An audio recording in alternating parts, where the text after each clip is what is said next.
यह विरार गाँव के पहाड़ में सज धज के बैठी कोने है, विकी हरवटे करते हैं माँ जीवदानी की आरती।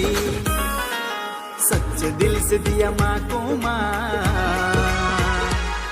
यह विरार गाँव की शान हमारी जीवदानी माता महान।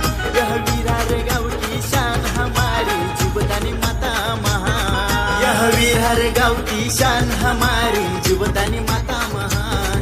यह विरार गाँव की शान हमारी जीवदानी माता महान।